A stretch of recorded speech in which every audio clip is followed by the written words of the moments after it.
Roma não nasceu um império, ela se tornou um. Antes de dominar o Mediterrâneo, enfrentou um rival que ninguém achava que poderia cair. Ainda assim, de alguma forma, contra as maiores mentes, culturas e exércitos da história, ela saiu por cima. Como ela conseguiu vencer a civilização mais avançada do mundo? Hoje, no The Infographics Show, vamos descobrir como Roma fez o impossível e conquistou a Grécia. Roma não iniciou sua trajetória imperial com guerras ou legiões marchando. Tudo começou com um insulto bêbado que virou um conflito inesperado. Esse insulto desencadeou uma das conquistas mais inesperadas da história. Os gregos de Tarento comemoravam bêbados o festival de Dionísio e achavam que os romanos os perseguiam. Havia um tratado que proibia navios romanos de entrarem no Golfo, então os tarentinos afundaram 4 embarcações romanas e massacraram muitos dos homens a bordo. Em seguida, marcharam até a guarnição romana em Túrio, expulsaram os soldados e iniciaram o saque.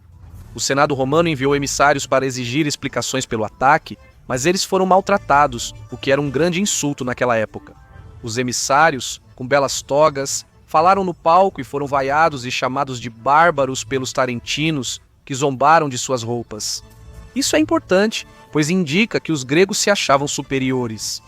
O historiador romano Cássio Dião relatou que jogaram excremento na toga do embaixador. Obviamente irritado, o embaixador respondeu que os gregos pagariam com sangue.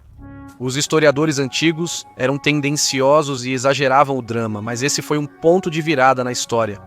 Roma declarou guerra. Mas para entender como os romanos e os gregos acabaram entrando em rota de colisão, precisamos voltar à época em que a Grécia dominava o mundo antigo.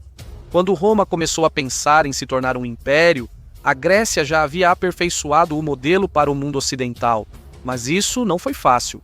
Os gregos se rebelaram, enfrentaram a Pérsia e depois se destruíram em guerras brutais entre Atenas e Esparta. Das ruínas surgiu a Macedônia, onde Filipe II e Alexandre o Grande uniram as cidades-estado gregas, mudando a história para sempre. Ninguém tinha visto nada parecido com as conquistas de Alexandre, mas todos os grandes poderes chegam ao fim. Em 323 a.C., Alexandre morreu e a Grécia ficou em ruínas. Nesse caos, Roma viu sua chance. O sul da Itália havia sido colonizado pelos gregos séculos antes, tanto que ficou conhecido como Magna Grécia, ou Grande Grécia. O grego era falado nessas cidades, e templos, teatros e mercados davam ao sul da Itália um clima helênico. Era a Grécia na Itália, junto das confederações tribais itálicas vivendo em comunidades menos avançadas. As tribos locais comerciavam, lutavam, faziam alianças e serviam como mercenários para os gregos, até contra os romanos. Algumas das cidades gregas mais importantes eram Neápolis, conhecida como Nápoles, que se tornou um próspero centro cultural e comercial. Na Sicília, Siracusa era uma potência que depois teria papel importante na ascensão de Roma. Tarento, colônia espartana, era a mais rica, poderosa e orgulhosa de todas. Com uma população de 10 mil ou mais, não era um lugar provinciano e atrasado. Era um bastião do poder grego no exterior. Toda a região também ostentava um notável poder intelectual. Grandes mentes do mundo antigo viveram no sul da Itália, como Pitágoras, que morou em Crotona. A colonização da Itália permitiu à civilização grega influenciar Roma. Os romanos eram rígidos, mas assimilaram gradualmente ideias gregas em arte, filosofia, arquitetura e religião. Não era uma relação unilateral. Com o aumento do poder de Roma, ele se expandiu pela Magna Grécia, agora de forma literal e sangrenta. Em 342 a.C., Arquídamo, o terceiro rei de Esparta, levou seu exército ao sul da Itália para ajudar Tarento, ameaçada por tribos itálicas. Ele foi morto em batalha alguns anos depois, deixando Tarento exposta e vulnerável a ataques. Em 334 a.C., Alexandre, primeiro do Épiro, cunhado de Alexandre, o Grande, atravessou o Adriático até Tarento novamente para ajudar a repelir os povos itálicos, que, convenhamos, já estavam, antes da chegada dos gregos, samnitas, lucanos e brútios, já saqueavam, atacavam e dificultavam a vida dos colonos gregos. Os romanos, ao norte, ainda não podiam dominar toda a Itália, então ficaram fora do caos. No sul, Roma estava ocupada lutando contra os samnitas, um povo montanhoso, duro e guerreiro, que se recusava a se curvar diante de qualquer um. E, por enquanto, Roma e as cidades gregas não eram inimigas, mas isso não duraria para sempre. Roma estava crescendo rapidamente, e era apenas uma questão de tempo até que olhasse para o sul. Os gregos, cientes de que enfrentariam os romanos em breve, aliaram-se aos sanitas. A princípio, não parecia uma má ideia. Em 321 a.C., Roma sofreu uma derrota humilhante na Batalha das Forcas Caudinas. Por um tempo, parecia que samnitas e aliados gregos poderiam conter Roma. Os romanos venceram a Batalha de Centino em 295 a.C., o que não foi bom para os gregos. Roma avançava confiante e se expandia rápido. Criou uma colônia em Venúzia, no quintal dos gregos. Cerca de 20.000 pessoas, muitos soldados, ficaram lá. Quando Roma movia tropas para um local, geralmente tinha um único propósito. E se isso não bastasse, os lucanos estavam ameaçando cidades gregas menores como Túrio, Régio e outras, temendo serem dominadas. Essas cidades não pediram ajuda aos gregos, mas sim a Roma, que aceitou e enviou tropas ao sul. Os soldados não enfrentaram as tribos itálicas, pois foram atacados pelos gregos de Tarento e a missão acabou antes de começar. Após o ataque de Tarento e a ofensa aos enviados romanos, a guerra tornou-se inevitável. Os gregos não eram ingênuos, observavam a ascensão de Roma há tempos e sabiam o que estava em jogo. Os democratas ansiavam pela guerra e alertavam que, sem ação, Roma os dominaria. Apesar das disputas entre cidades-estado gregas, cada uma tinha seus próprios aliados. Para Tarento, esse aliado era Épiro, um reino que se estendia pelo que hoje é a Grécia e a Albânia. Era governado por Pirro de Épiro, um dos maiores generais do mundo antigo, que havia se casado com a família real macedônia. Ele também desconfiava da expansão romana e estava em dívida com os tarentinos. Pirro sabia que podia contar com a ajuda de várias tribos. Pirro planejava garantir Tarento e depois ir à Sicília expulsar os cartagineses, que dominavam boa parte da costa oeste da ilha. Pirro queria isso para si. Depois reconquistaria a Macedônia, perdida em 285 a.C. Então, com a Macedônia ainda em sua mente, Pirro reuniu seu exército e partiu para ajudar os tarentinos, dando início à Guerra Pírrica. Ele trouxe cerca de 25.000 homens, 20 elefantes de guerra e um plano para destruir Roma. 3.000 soldados avançaram à frente, enquanto o exército romano tinha entre 40 e 50.000 homens. O primeiro confronto aconteceu em Heracléia, no sul da Itália. Historiadores antigos relataram que legionários romanos atacaram a falange epirota de Pirro, mas não romperam suas linhas. Quando a cavalaria de Pirro atacou pelos flancos, a linha romana cedeu. Os romanos perderam cerca de 7.000 homens, mas conseguiram se retirar ordenadamente ao norte, preservando quase toda a honra. Mas Pirro não estava satisfeito, pois perdeu 3.000 homens sem reposição. Apesar do custo, a vitória trouxe vantagens. Diversos povos itálicos, como lucanos, brútios, mesápios e as cidades gregas de Crotona e Locris, apoiaram Pirro. Os romanos enfrentavam uma batalha difícil. Expulsos do sul, viram Pirro avançar ao norte e selar aliança com os sanitas, já unidos a Tarento contra Roma. Pirro fez acordo com seus novos aliados italianos.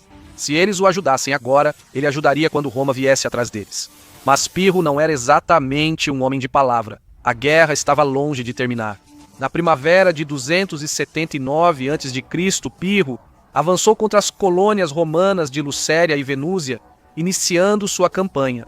Os romanos enfrentavam dificuldades e cunharam novas moedas para manter aliados e sustentar seus exércitos na guerra. Com cerca de 40.000 homens, os romanos enfrentaram Pirro novamente, mas foram repelidos outra vez. Pirro tentou invadir o acampamento romano, mas falhou. Seu exército perdeu cerca de 3.500 homens, e os romanos, cerca de 6.000.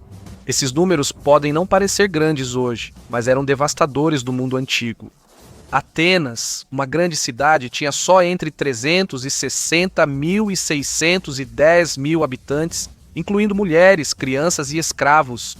A ironia era que Pirro, apesar de vencer, ficou furioso.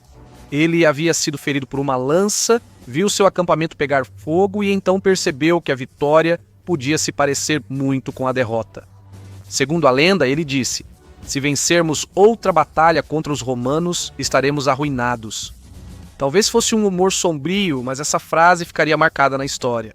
Daí surgiu o termo vitória pírrica, uma vitória tão cara que quase não é vitória. Pirro derrotou Roma de novo, mas seguia longe de recuperar o poder na Macedônia ou criar o império que sonhava. Os romanos concordaram com uma troca de prisioneiros e prometeram não interferir em Tarento, mas isso não duraria muito. Pirro aceitou um armistício e, na prática, deixou sanitas e lucanos vulneráveis a ataques romanos. Então, quando Cartago atacou a cidade grega de Siracusa, Pirro partiu para a Sicília, deixando seus aliados italianos na mão. Os romanos aproveitaram e derrotaram samnitas, lucanos e brútios na ausência deles. Em Tarento, Pirro deixou uma guarnição, o que desagradou os moradores. Eles começaram a suspeitar que ele tinha planos próprios para a cidade. A mensagem deles foi clara: ou volte e lute, ou leve seus homens embora. Para recuperar a confiança, Pirro enfrentou novamente os romanos, mas foi derrotado. Frustrado e sem opções, ele voltou para Épiro cabisbaixo. Pouco depois, o povo de Tarento se rendeu a Roma. Agora, os romanos avançaram pelo sul da Itália como um tornado e colocaram as cidades gregas da Magna Grécia sob seu controle. Roma crescia rápido e todos sabiam. Como outros impérios, Roma mascarava a conquista como libertação. Afirmavam salvar essas pessoas de si mesmas ou de outro poder ameaçador. O escritor romano, nascido na Grécia, Plutarco, depois defendeu que os povos conquistados eram afortunados. Ao serem subjugados, eles se civilizavam. Para os gregos, orgulhosos de sua herança, o domínio romano era um remédio amargo. Eles se achavam superiores em tudo e viam os romanos como bárbaros. A palavra grega bárbaros significava estrangeiro, imitando o som barbar das línguas desconhecidas. No início não era um insulto, mas depois acabou sendo. A ironia é que as elites romanas, que definiam padrões culturais, acabaram falando grego fluentemente. O grego virou língua da filosofia, literatura e alta cultura. Mesmo após Roma dominar o Mediterrâneo, continuou admirando os gregos. Após a Guerra Pírrica, eles sabiam que podiam vencer os gregos, pois suas legiões mais flexíveis tinham vantagem. A falange macedônica mostrou sua força nas guerras macedônicas, campanhas entre 214 e 148 a.C. Inicialmente, os gregos não viam Roma como conquistadora de todas as suas terras. Roma era vista como aliada útil e mediadora honesta. Reinos menores e cidades-estado, cansados da dominação macedônia, convidaram Roma para intervir como árbitra, e Roma ficou mais do que feliz em atender por um preço. Após tomar Tarento em 272 a.C., as colônias da Magna Grécia foram absorvidas. Enquanto Roma controlava o sul, enfrentava o Império Cartaginês, o poder púnico, no norte da África. No século seguinte, Roma e Cartago lutaram em 3 grandes guerras púnicas. A Primeira Guerra Púnica, 264 a 241 a.C., ocorreu principalmente na Sicília. Cartago tinha raízes lá e Siracusa, a principal cidade grega, ficou no meio do conflito. No início, Siracusa ficou do lado de Cartago. Após avanço romano, em 263 a.C., Hierão II mudou de lado. Ele se aproximou de Roma pelo resto da vida. Em outras partes da Sicília, cidades gregas menores dividiram suas lealdades, algumas inclinando-se para Cartago, outras para Roma. A guerra foi caótica, mas no final Roma triunfou. A Sicília virou a primeira província ultramarina, e Cartago precisou entregar sua frota e pagar pesadas indenizações. Mas Cartago ainda não tinha acabado, possuía uma carta na manga. A Segunda Guerra Púnica, 218 a 201 a.C., consolidou Aníbal como um dos maiores comandantes da história. Ele marchou com 20.000 infantaria, 6.000 cavalaria e dezenas de elefantes norte-africanos pelos Alpes, da Espanha a Gália e Itália, todos tremendo de frio. Foi uma das manobras mais ousadas da história militar. Nenhum romano jamais imaginou elefantes atravessando montanhas cobertas de neve. Aníbal então desencadeou o inferno e derrotou todos que enfrentou. Na Batalha de Trébia, na emboscada do Lago Trasimeno e, sobretudo, em Canas, ele causou derrotas devastadoras aos romanos. Em Canas, mais de 50.000 romanos morreram em um só dia. Talvez não seja tão surpreendente, então, que vários aliados italianos tenham abandonado Roma para se juntar à causa de Aníbal. Aníbal vagou anos pela Península Itálica como um pesadelo. Na vida real, crianças romanas cresceram ouvindo: Aníbal está perto dos portões. Ele era um verdadeiro bicho-papão, mas nunca rompeu as muralhas da própria Roma. Apesar de suas vitórias, os romanos se recusaram a negociar. Eles se adaptaram, evitando confrontos diretos e atacando territórios cartagineses no exterior. Na Espanha, as forças romanas lentamente expulsaram os cartagineses sob o comando de Públio Cornélio Cipião, o homem que mais tarde ficaria conhecido como Cipião Africano. Com a Espanha segura, Cipião levou a guerra ao norte da África. Aníbal retornou da Itália para defender sua terra, mas foi derrotado por Cipião em Zama, 202 a.C. O resultado foi outra rendição. Cartago pagou mais reparações e assistiu enquanto Roma tomava a Espanha e várias ilhas do Mediterrâneo. Foi uma luta brutal contra os cartagineses, mas Roma saiu mais forte. Suas vitórias, lembradas por séculos, eram recontadas nos sangrentos espetáculos da arena romana. A Terceira Guerra Púnica, 149 a 146 a.C., devastou Cartago e causou ainda mais sofrimento. Cartago, sitiada e faminta, foi invadida e queimada pelas legiões romanas. Entre 450 mil e 750 mil pessoas podem ter sido massacradas. Fontes antigas relatam que 50 mil sobreviventes foram escravizados e o norte da África virou província romana.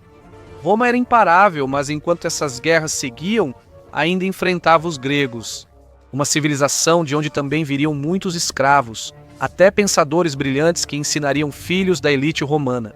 A Primeira Guerra Macedônica, 214 a 205 a.C., começou enquanto Aníbal devastava a Itália. Filipe V da Macedônia, achando Roma distraída, aliou-se a ele para tentar expandir seu poder pelo Adriático. No fim, nenhum lado obteve muito. Roma estava sobrecarregada. Filipe foi cauteloso e a guerra acabou em paz negociada. Já a Segunda Guerra Macedônica, 200 a 197 a.C., foi diferente. Agora potências gregas como Pérgamo e Rhodes pediram ajuda a Roma contra a expansão de Filipe. Em 197 a.C., as legiões romanas derrotaram a falange macedônica na Batalha de Cinocéfalos. A grande falange, antes imparável com Alexandre, não resistia mais às formações flexíveis de Roma. Em 196 a.C., nos Jogos Istmicos, Roma anunciou a liberdade dos gregos em relação aos macedônios. É complicado. Desde que os macedônios integraram o mundo grego, muitos gregos do sul ainda os viam como forasteiros semibárbaros. Quando o general romano Tito Quíncio Flaminino declarou a liberdade grega, explorava um antigo ressentimento. A multidão explodiu em aplausos, mas o presente de liberdade de Roma era o que a libertação sempre significou para os romanos: uma coleira. E como sempre, as cidades-estado gregas continuaram divididas. Cada vez que pediam para Roma mediar suas disputas, o controle romano se fortalecia. A ajuda tinha seu preço. A Terceira Guerra Macedônica, 171 a 168 a.C., praticamente encerrou o Império Macedônio. Perseu, filho de Filipe, tentou restaurar a Macedônia, mas em 168 a.C., em Pídina, a falange caiu novamente diante das legiões romanas. Roma aboliu a monarquia macedônica e dividiu a Macedônia em 4 repúblicas clientes. Um aviso para qualquer um que ainda sonhasse com independência. Em 150 a.C., Andriscos, que alegava ser filho de Perseu, tentou restaurar o reino macedônico unificado. Não deu certo. A rebelião dele terminou em desastre, marcando a última guerra macedônica, e Roma fez da Macedônia uma província. Ainda assim, alguns gregos resistiram ao domínio romano. A Liga Aqueia no sul, uma confederação de cidades-estado que ainda esperava preservar a autonomia, se levantou em desafio. A rebelião não durou muito. Os romanos esmagaram a revolta e os gregos nunca mais tentaram desafiar o domínio romano. Roma entrou em modo brutal. Ela destruiu Corinto, importante centro comercial e cultural grego, e as tropas romanas levaram muitos tesouros. Os homens adultos foram massacrados, enquanto mulheres e crianças foram vendidas como escravas. Não foi a primeira vez que Roma foi extrema. Foi um aviso para os estados gregos nunca mais tentarem algo assim. O general Lúcio Múmio, que ordenou o saque, foi recebido como herói. Para alguns em Roma, parecia vandalismo cultural. Aquelas pessoas não eram selvagens como antigos inimigos de Roma. Em Cartago, os gregos mereciam mais respeito. Cícero e Plutarco lamentaram a perda da liberdade grega e criticaram a ganância e violência dos romanos. Na verdade, foi nesse mesmo ano que Roma aniquilou Cartago. Assim, em um só golpe, os dois antigos rivais de Roma, Cartago e Grécia, foram eliminados como forças independentes. Roma era agora a senhora suprema do mundo mediterrâneo. Politicamente, os gregos estavam acabados. O que foi o conjunto mais inovador de cidades-estado do Mediterrâneo agora estava fragmentado, dependente e sob controle romano. Economicamente, as campanhas de Roma drenaram as cidades-estado e as exigências posteriores de tributos empurraram muitas comunidades para a pobreza. As elites gregas se adaptaram bem, sendo integradas à rede de clientelismo de Roma, que sempre foi instável. Ela podia vencer a Grécia militarmente, mas não igualava sua força cultural. Os romanos logo adotaram os mitos gregos, mas os adaptaram ao modo romano. A filosofia grega era muito respeitada, e romanos como Sêneca e Marco Aurélio seguiram os caminhos dos estoicos. Séculos antes, o platonismo e o aristotelismo já eram debatidos pelas elites intelectuais romanas. Num mundo corrompido pela ganância, Sócrates simbolizava a integridade e o cinismo de Diógenes parecia nobre e fácil de identificar. O teatro grego e a poesia épica foram herdados. A arte grega, grande parte dela saqueada, era adorada. Os historiadores gregos, Heródoto, Tucídides e Políbio, inspirariam e educariam seus equivalentes romanos. Na medicina, os gregos Hipócrates e, muito depois, Galeno foram extremamente influentes. Seus ensinamentos moldaram a medicina por séculos. Roma dominou o mundo, mas a Grécia dominou sua alma. Roma conquistou a Grécia, mas sua força estava nos soldados que formaram o império. Veja 50 fatos insanos sobre a legião romana e descubra os segredos do exército mais disciplinado do mundo. Ou clique neste outro vídeo.